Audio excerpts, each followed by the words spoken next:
They came to Jericho. In his shorthand way, Mark places us not at the beginning of a story, but in the middle of one.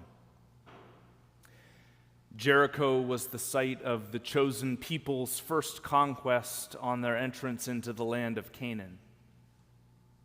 When the people of God arrived, the place was as a fortress with every wall and gate sealed to their entry. From their vantage point, there was zero chance of getting past the walls, let alone overcoming their adversaries. Yet the Lord commanded Joshua to trust something beyond his vision. See, I have handed Jericho over to you. God's instructions to Joshua were straightforward but weird. You shall march around the city walls once a day for 6 days. Put the warriors up front, take 7 priests and give them each a trumpet made of a ram's horn, and have them stand before the Ark of the Covenant, which contained the 10 Commandments. Warriors, priests, word of the Lord. The people were to remain silent, and the priests were not to blow the trumpet for 6 days. On the 7th day, God said, march around the city 7 times, the priests blowing the trumpets, and when they make a long blast with the ram's horn, as soon as you hear the sound, then all the people of the community shall shout with a great shout, and the wall of the city will fall down flat, and all the people shall charge straight ahead. And that's what happened. And their faith in this new God grew, one who overcame impossible odds to lead them to the promised land. Fast forward to today's gospel, and Bartimaeus has plopped himself down on the side of the road leading to Jericho. No longer enemy territory, this road was now the route of pilgrims heading to and from the temple in Jerusalem. This was his Bay and Bloor, his Yonge and Eglinton, his intersection and territory to ply his trade.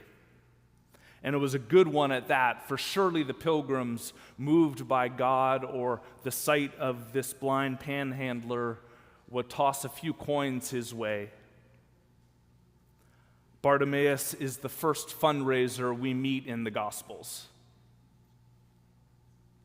He was a minor character at best, pushed by circumstance and cruelty to the side of the story and the side of the road. Not an actor so much as one acted upon.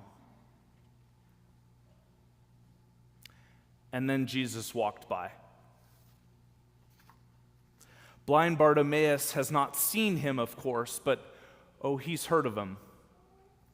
Snippets of conversations from those pilgrims back and forth to the temple, stories of him overturning tables and unstopping ears and opening eyes.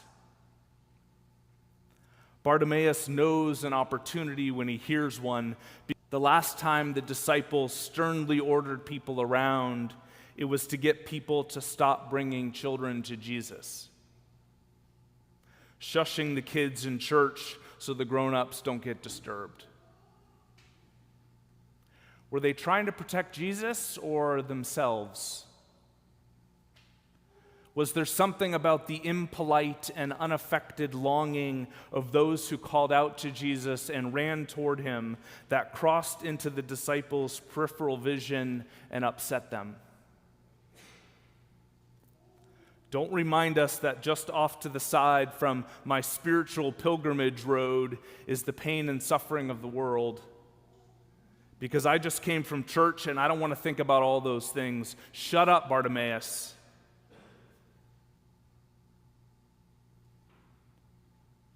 But he's been shouted at and over many times and allowed himself to be silenced, but not this time. Son of David, have mercy on me.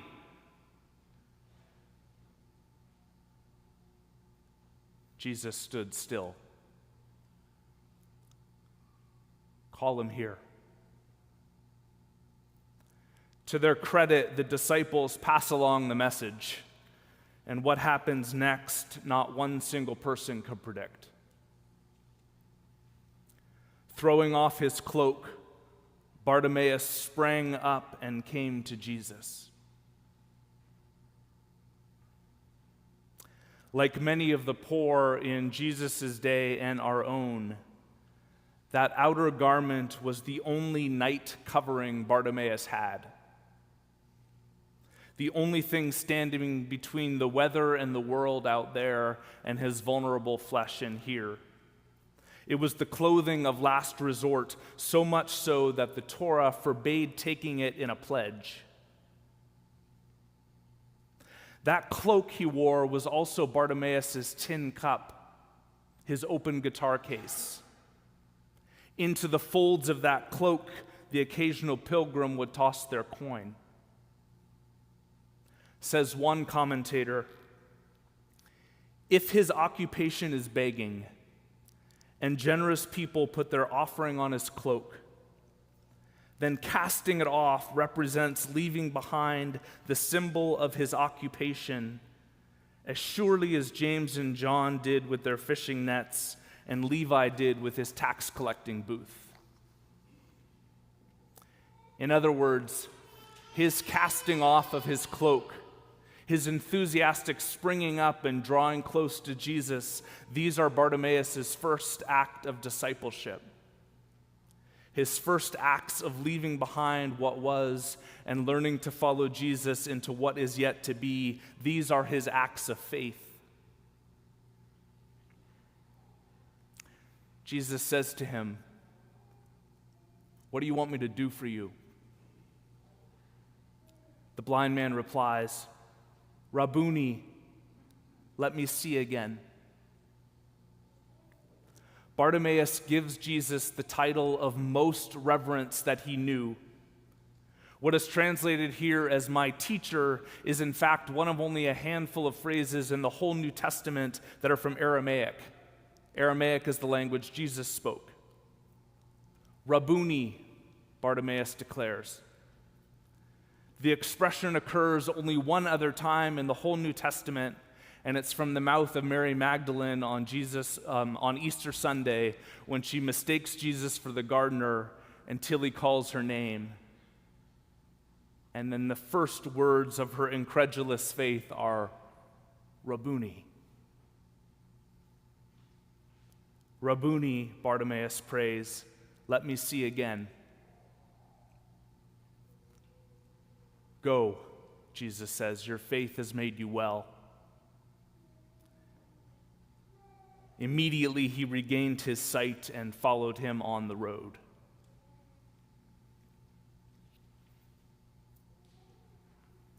Fundamentally, this sermon and the passage that it's based on is not about physical blindness or disability. I will not solve the problem of evil or its related questions, such as, why does God seem to answer some people's prayer for healing and not others? These are important questions.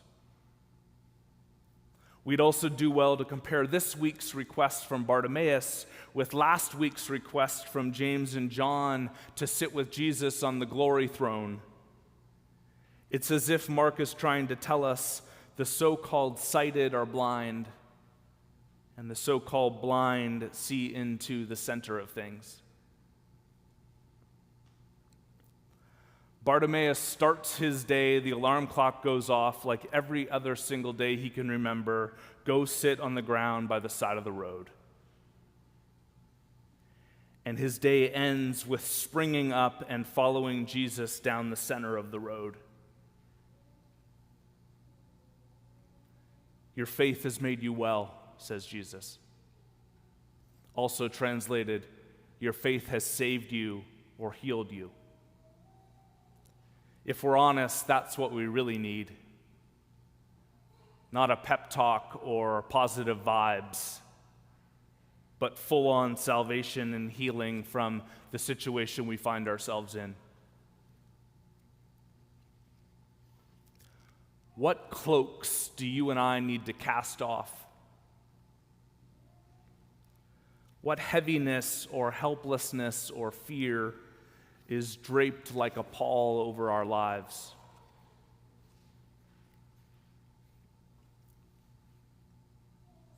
In the kingdom of God, vision always precedes provision. Bartimaeus throws off his cloak and starts moving toward Jesus before his sight is ever restored. He renounces his old occupation before he's given a new one. He steps out in faith while he's still on the side of the road and not yet on it. Bartimaeus throws off his cloak and the day's wages it held so that he could lay hold of the greatest treasure that he could ever hope for, Jesus of Nazareth. Bartimaeus cannot know the end of the story, and neither can we. But he knows enough to know he wants to be walking the same road Jesus is, with nothing, not even a cloak, standing between them.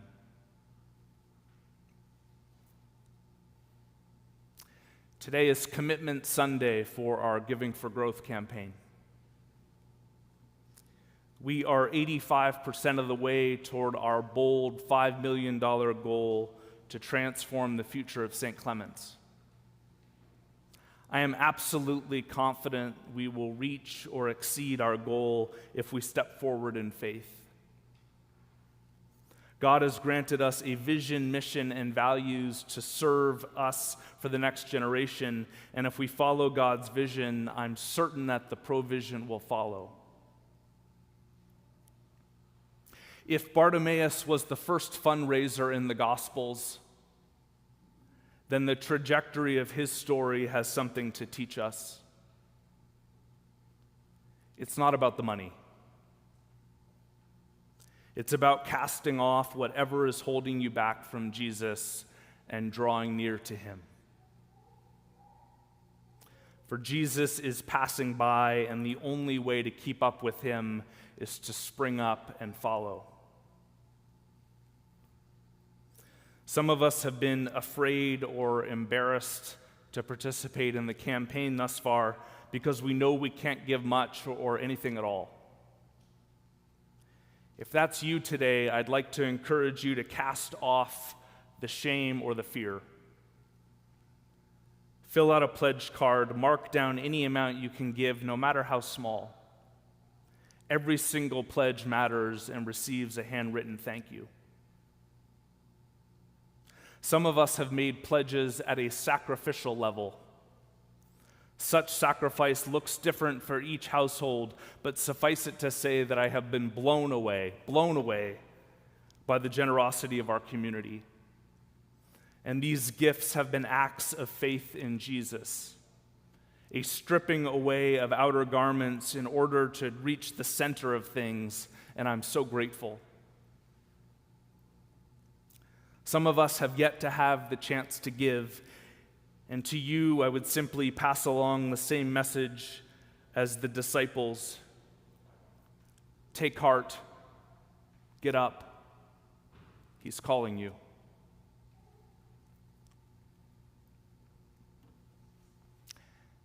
They came to Jericho.